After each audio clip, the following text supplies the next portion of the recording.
우리가 지금 사도행전 말씀을 나누고 있는데 문득 이런 생각이 듭니다.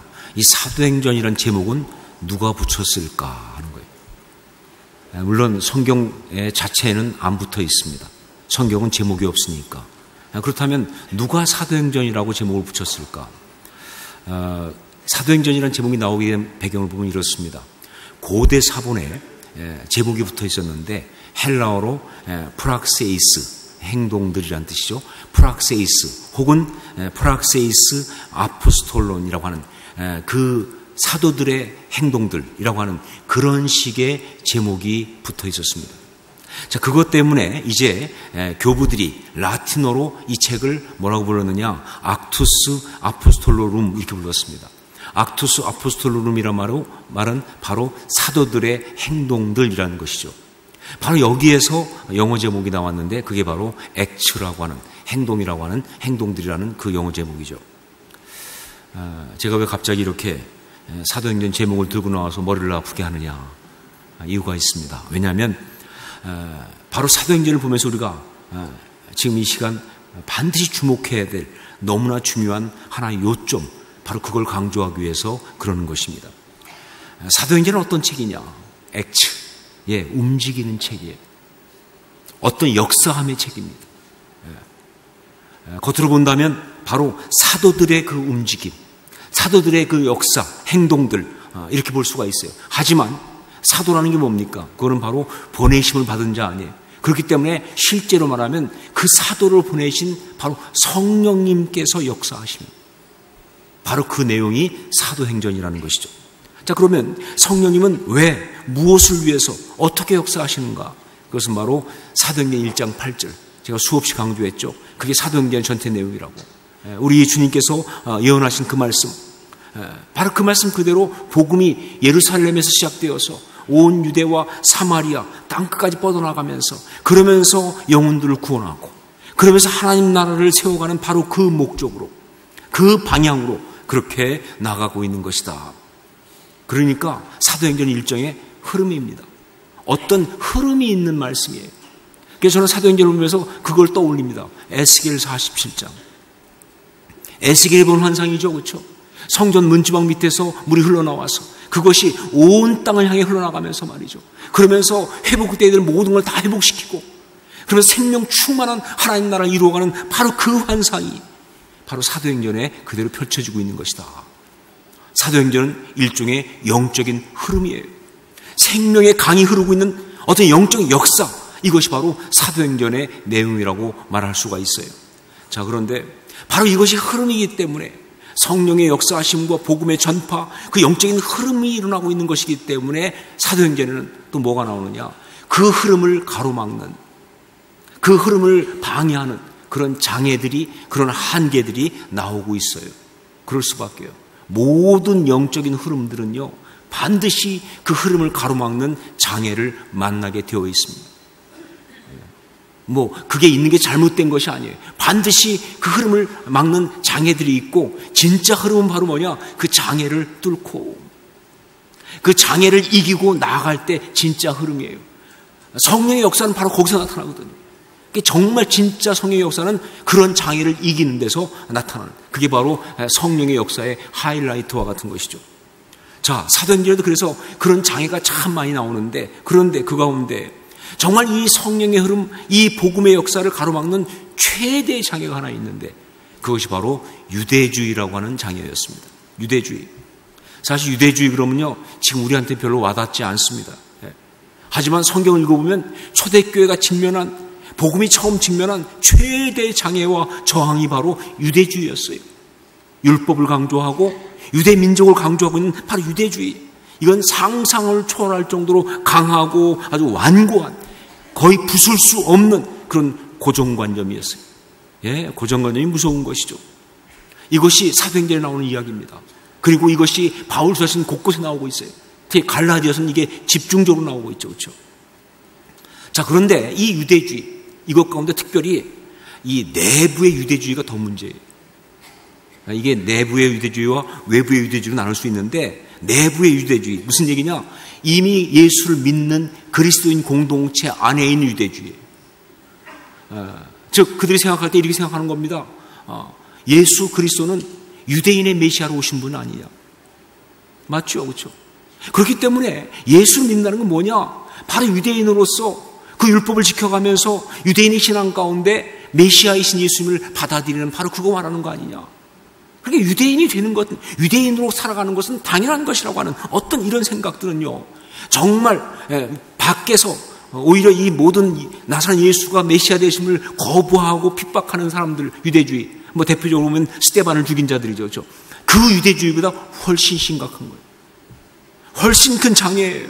정말 아주 어려운 그런 한계였다는 것이죠. 복음이 온 세상에 뻗어나가는 것을 가로막고 있는 그런 것으로 말이죠. 자, 그러면 성령께서는 이 장애와 한계를 그러면 어떻게 돌파하셨느냐 말씀드렸죠. 돌파하시면서 역사하신다고. 이게 성령의 역사라고. 그럼 성령님은 어떻게 돌파하셨느냐, 바로 그걸 보여주는 것이 바로 사도행전 10장 오늘 말씀인 겁니다. 하나님은 어떻게 하셨는가? 하나님이 전격적으로 개입하셨습니다. 그리고 전격적으로 역사하셨습니다. 그냥 뭐 간접적이 아니라 전격적으로 개입하시고 전격적으로 역사하셨어요.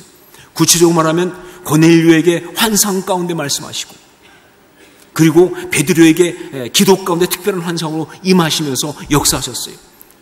이렇게 정말 성령께서 직접 역사하심으로 그 한계와 장애를 돌파하신 것이죠. 자, 그런데 여기서 우리가 한 가지 간과해서는 안 되는 중요한 포인트가 있어요. 맞아요. 하나님께서 직접 전격적으로 역사하셨지만, 그러나 하나님은 그런 가운데서도 사람을 쓰셨다는 사실입니다. 고넬료를 사용하셨고 베드로를 사용하셨다는 것.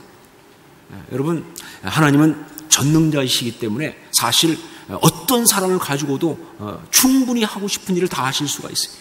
뭐 사람이 얼마나 훌륭하냐 중요하지 않고, 어떤 사람을 가지고도 하나님은 하시고자 하는 일을 다 할 수가 있어요. 여러분, 그래요. 재료 탓을 하는 것은 솜씨 좋은 요리사가 아니죠. 연장 탓을 하는 것은 솜씨 있는 기술자가 아닙니다. 하나님도 마찬가지예요. 뭐 누가 아니면 하나님 일이 안 된다, 있을 수가 없죠. 그렇죠? 막 그가 없어도 하나님은 얼마든지 하실 수가 있어요. 정말 이게 하나님의 역사하심이에요. 자, 그러나 이게 맞는 이야기지만, 하지만 그 반대도 또한 사실이에요. 무슨 얘기인가? 마에스트로, 이 대가들을 보면요, 그가 무엇을 할 때 가장 먼저 하는 일이 뭔지 아세요? 재료부터 골라요. 재료부터. 이게 그들의 실력의 한 부분입니다. 뭐 식객 뭐 이런 거 봤지만, 거기도 보면요, 요리사가 제일 먼저 하는 일이 뭡니까? 정말 기가 막힌 요리를 하려면 제일 먼저 하는 일이 뭐예요? 시장 보러 가는 일입니다. 가서 장을 보면서 꼭 필요한 재료를 구입하는 게, 이게 굉장히 중요한 거예요. 한국에 뭐 유명한 대목이라는 사람들이 있죠. 목수 중에 뛰어난 사람들. 그들이 어떤 그 대단한 건물을 질 때 제일 먼저 하는 일이 뭔지 아세요? 전국 방방곡 다니면서 나무부터 골라요. 하나님도 마찬가지예요. 우리 하나님은요, 돌들을 가지고도 아브라함의 자손을 만드실 수 있고, 나귀 턱뼈로 무기를 만들 수 있는 그런 분이시지만, 그러나 그렇다고 하나님께서 그 역사하심에 있어서 아무나 막 선택하는 것 절대로 아니다 하는 것이죠. 정말 적합한 사람을 찾아내서 그 사람에게 당신의 영을 부으시는 것이 바로 하나님이 일하시는 방법이에요. 이게 하나님의 실력입니다. 복음을 유대인에게서 이방인에게로 확장하는 이 쉽지 않은 장애를 돌파하는 이 일을 위해서도 말이죠, 하나님은 사람을 선택하셨어요. 고넬료를 선택하셨고, 그리고 베드로를 선택하셨어요. 그런데 이들을 선택했던 건 무슨 뜻이냐? 이들에게서 하나님이 쓰실 만한 어떤 것이 있기 때문에, 즉 그들이 하나님이 쓰실 만한 무엇을 가지고 있는 사람들이기 때문에 그래서 선택하신 거예요. 이게 우리한테 중요한 메시지. 왜냐하면 우리는 그렇게 하나님이 쓰실 만한 사람이 되어야 하니까. 이게 중요한 것이죠. 여러분, 제가 다시 한번 말하지만, 인생을 살면서 진정한 축복은요, 하나님의 그 은혜와 역사하심의 최종 수혜자가 되는 것이 아니라 바로 그것이 흘러가는 통로가 되는 거예요. 여러분, 절대로 그 큰 은혜, 그 은혜를 갖다가 내가 마지막으로 받았다, 이건 은혜가 아니에요. 이건 진짜 축복이 아니에요. 이건 진정한 아름다움이 아니에요. 정말 진정한 축복은 뭐냐? 그 기가 막힌 은혜가, 그 어떤 하나님 이야기가 바로 나를 통해서 흘러야 돼요. 누군가에게로. 나는 그것이 지나가는 통로가 되는 거예요. 이게 진짜입니다. 이게 참된 은혜예요. 이게 진정한 축복이다. 그렇기 때문에 여러분은 정말 우리가 신앙생활을 제대로 하려고 한다면 다 사역자가 되셔야 돼요. 그냥 성도가 아니라 사역자가 되어야 합니다. 예, 우리 신앙생활은요, 사역이 되어야 돼요. 정말 무슨 대단한 사역은 아니라 할지라도 사실 그 은혜를 받는 데는 대단하다 아니다 중요하지 않아요. 하나님께 쓰임받느냐 아니냐가 중요하니까. 뭐 대단한 사역자가 되지 않다 할지라도 말이죠, 여하튼 하나님이 쓰시는 어떤 그런 것이 되는 것이 너무 중요합니다. 저는 그 성경 가운데서 아주 은혜 받는 것 중에 하나가 그 요한복음 2장에 나오는 그 가나의 혼인잔치 그 이야기입니다. 거기 보면요, 주님께서 첫 번째 기적을 행하셨잖아요. 그런데 거기에 성경이 아주 그 은밀하게 마치 옆구리 찌르듯이 이렇게 한마디 하는 게 있어요. 성경은 옆구리 찌르는 걸 좋아해요. 대놓고 내주지만 그냥 아닌 것처럼 지나가다 슬쩍 이렇게 옆구리를 찌른다고요. 거기 보면 그런 게 나와요. 뭐냐면 물도온 하인들은 알더라, 그 얘기예요. 마지막에 한마디 툭 했어요. 물도온 하인들은 알더라. 제가 볼 때 그날 그 역사 가운데 제일 은혜 받은 사람은 하인들이에요. 예, 딴 사람들은 몰라요, 왜 그런지. 그런데 그들은 똑똑히 봤잖아요. 그들은 하나님이 어떻게 일하시는지 봤잖아요. 정말 그냥 물이었는데 갖다 줬는데 그게 포도주가 되는 역사를 봤잖아요. 그렇죠? 여러분, 그게 진짜 은혜 아닙니까? 그게 정말 진짜 축복 아닙니까? 그렇죠? 그런 것이 중요한 거예요. 우리 삶을 통해서 하나님이 일하시는 역사를 우리가 볼 수 있어야 돼요. 우리 삶이, 우리가 하나님이 쓰시는 도구가 되는 게 너무너무 중요하다는 것이죠. 사랑하는 여러분, 다시 한번 강조합니다. 여러분 모두가 다 하나님이 쓰시는 사람이 되십시오.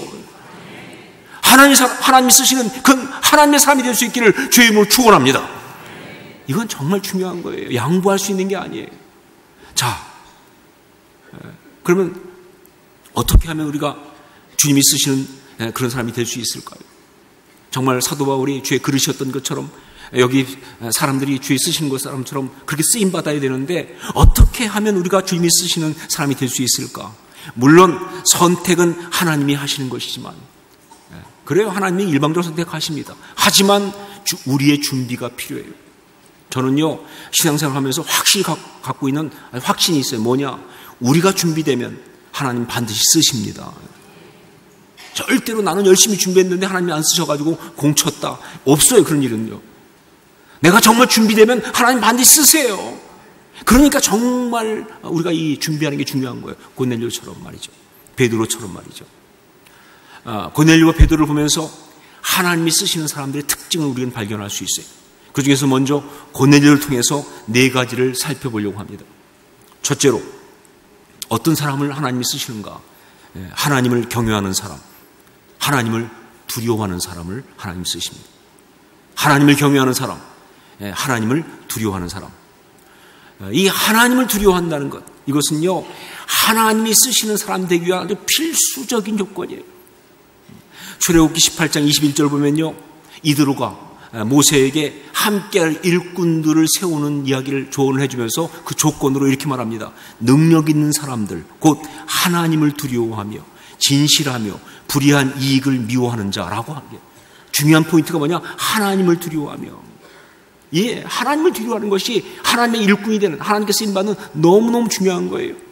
여러분, 하나님을 두려워한다는 것, 이것은요, 절대 하나님을 무서워하는 걸 말하는 게 아닙니다. 성경이 말하는 이 하나님을 두려워하는 것은요, 하나님을 무서워하는 것이 아니라 이건 뭘 말하느냐? 그가 언제나 살아계신 하나님 앞에 서 있음을 아는 바로 그 마음을 말하는 거예요. 예, 내가 지금 여기 있지만 난 하나님 앞에 있어요. 내가 이 상황에 있지만 지금 살아계신 하나님 앞에 있다 하는 것을 아는 그 마음이 바로 하나님을 두려워하는 마음이에요. 오늘 말씀에 나오는 고넬료는 바로 그런 사람이었습니다. 우리 22절 말씀을 함께 읽겠습니다. 22절 같이 읽습니다. 그들이 대답하되 백부장 고넬료는 의인이요 하나님을 경외하는 사람이라. 유대 온 족속이 칭찬하더니 그가 거룩한 천사의 지시를 받아 당신을 그 집으로 청하여 말을 들으려 하느니라 한데. 고넬료는 의인이요 하나님을 경외하는 자라. 의인이란 말, 예, 차디크란 말이죠. 이 말은 뭐냐? 하나님 앞에 서서 하나님의 그 심판과 하나님의 그 어떤 뜻을 두려워하는 사람을 의인이라고 그래요. 그게 진짜 경외하는 거예요. 정말 하나님의 그 살아계심과 그 판단 앞에 늘 서 있는 사람. 이게 바로 의인이고 이게 진짜 하나님을 경외하는 것이다. 여러분, 고넬료는요 백부장이었습니다. 우리가 생각할 때 백부장, 그러니까 뭐 100명의 장군이니까, 부대장이니까 뭐 별거 아닌 줄 알고 있어요. 그래서 뭐 애게 겨우 100명 뭐 이렇게 생각할 수 있어요. 근데 절대 아닙니다. 그 당시 로마 제국에서 백부장은요 한 지역을 다 다스리는 총사령관이에요. 그러니까 그는요 그 지역에서는 절대 권력을 가진 사람입니다. 자기 힘으로 모든 걸 다 할 수 있는 사람이에요. 자기가 곧 기준이고 자기가 곧 법이에요. 누구도 자기를 판단하거나 비판할 수가 없어요. 바로 이런 사람인데 말이죠. 근데 그가 거기에서 제멋대로 하지 않고 하나님 앞에 늘 서 있는 마음으로 하나님을 두려워하면서 하나님의 뜻이 무엇인지 이걸 갖다가 정말 찾아가면서 그렇게 살아갔다고 하는 것은요 기가 막힌 겁니다. 바로 이런 사람을 하나님은 쓰세요. 여러분, 무엇보다 하나님을 두려워하는 사람 될 수 있기를 주의 이름으로 축원합니다. 중요하죠. 두 번째는 뭐냐? 진리를 찾고 구하는 사람이, 진리를 찾고 구하는 사람. 고넬료는 로마 백부장이었는데, 그런데 유대교 신앙을 받아들였습니다. 정말 그것도 굉장히 아주 경건하게 기도하고 또 구제하고 아주 열심히 그렇게 믿는 사람이었어요. 우리 2절 말씀을 함께 읽겠습니다. 2절 같이 읽습니다. 그가 경건하여 온 집안과 더불어 하나님을 경외하며 백성을 많이 구제하고 하나님께 항상 기도하더니. 그런데 성경이 말하는 걸 보면, 그런데 고넬료는 이방인이었습니다. 유대인은 아니에요. 무슨 얘기냐? 그가 유대교 신앙은 받았지만 그러나 유대교에 귀의한 것은 아니라는 겁니다. 그러니까 그는요 종교를 믿은 게 아니에요. 그는 신앙을 받아들인 거예요. 그는 바로 진리를 찾은 그런 사람이었다는 것이죠. 여러분, 정복자의 대장이 말이죠, 사령관이 피정복지의 신앙을 받아들인다는 것은 정말 쉬운 일이 아닙니다. 그런데 그게 굉장히 어려운 일임에도 불구하고 정말 그의 마음속에 진리에 대한 갈망이 얼마나 컸든지 그는 그 신앙을 받아들인 거예요. 정말 귀한 것이죠. 여러분, 그의 그 진리를 사는 그 마음에 대한 하나님의 응답이 바로 뭐냐? 베드로를 불러오라고는 성령의 환상이 나타난 바로 그겁니다. 주의 사자가 임하신 것. 그 정도로 그는요 정말 찾았던 사람이에요. 그는 정말 찾기 때문에 어떻게 할까요? 어떻게 하는 것이 맞습니까? 무엇이 바른 것입니까? 찾기 때문에 하나님이 응답하신 거예요. 여러분, 하나님이 쓰시는 사람은요 무엇보다 진리를 찾고 구하는 그런 사람입니다. 정말 참된 것, 바른 것, 하나님께서 원하시는 그런 삶, 여기에 대한 갈망이 있어야 하나님이 그를 쓰시는 거예요. 그냥 삶을 살아가면서 적당히 되는 대로 그냥 대충 살자, 하나님 쓰실 수가 없어요. 사람 사는 거 다 그렇지 뭐 그냥 돈 벌고 살다 보면 끝나는 거지 뭐 이게 다 인간이지 뭐 이 정도 가지고 하나님 쓰실 수가 없어요. 그냥 주어진 대로 대충 살겠습니다. 하나님 쓰실 수가 없어요. 정말 어떤 자리에 있든 상관없이 이곳에서 조금이라도 더 바르게 살고 싶어서, 조금이라도 더 아름답게 살기 원하기 때문에, 정말 가치 있게 살고 싶은 마음 가지고 정말 어떻게 하든 정말 하나님 뜻대로 살아보겠다는 몸부림이 있는 사람을 하나님은 쓰시는 줄을 믿습니다. 그런 사람 쓰시는 거예요. 그냥 되는 대로 살겠다, 안 쓰세요. 세상대로 살아가는 대로 그냥 적당히 살겠다, 쓰실 수가 없어요. 세 번째는 그는 긍휼의 마음을 가진 사람이었어요. 그런 사람을 하나님이 쓰십니다. 긍휼의 마음을 가진 사람을 쓰시는 거예요. 그가 구제했다는 것이 나옵니다. 그건 절대로 백부장이어서 직무상했다는 건 절대 아니에요. 그럴 필요가 없어요. 그렇다고 해서 그가 무슨 뭐 남들한테 보여주려고 말이죠, 그렇게 그냥 과시하려고 해본 것도 절대로 아니에요. 만일 그런 거라고 한다면요 4절 말씀이 있을 수가 없는 것이죠. 우리 4절 말씀을 한번 같이 읽겠습니다. 같이 읽습니다. 고넬료가 주목하여 보고 두려워 이르되 주여 무슨 일이니까? 천사가 이르되 내 기도와 구제가 하나님 앞에 상달되어 기억하신 바가 되었으니. 여러분, 시온은요 절대로 하나님께 상달될 수가 없습니다. 정말 아무리 포장하고 아무리 위선을 떨어도요, 별별 논리로 다 무장해도요 절대 하나님을 속일 수는 없는 거예요. 중심이 그럴 때만 하나님께 상달됩니다. 그 마음이 그럴 때만 하나님께 상달되는 거예요. 예, 기도는 그런 거예요. 뭐 아무리 소리 지르고 난리 쳐도 하나님께 상달되지 않습니다. 그러나 그 마음이 정말 진짜면 하나님께 상달되는 거예요. 예, 고넬료의 그 마음은 진짜였다는 거예요. 정말로 그 모든 사람을 불쌍히 여기는. 그러니까 이 마음은요, 바로 우리 하나님 마음이잖아요. 이 마음은요, 우리 하나님께서 가장 원하시는 마음이잖아요. 바로 그 긍휼의 마음을 가진 사람, 이게 바로 고넬료였습니다. 고통받고 어려운 사람을 보면서 공감한다는 것, 그들을 불쌍히 여긴다는 것, 그 따뜻함, 이건 하나님이 쓰시는 사람의 아주 기본적인 마음이에요. 왜냐하면 그게 하나님 마음이니까.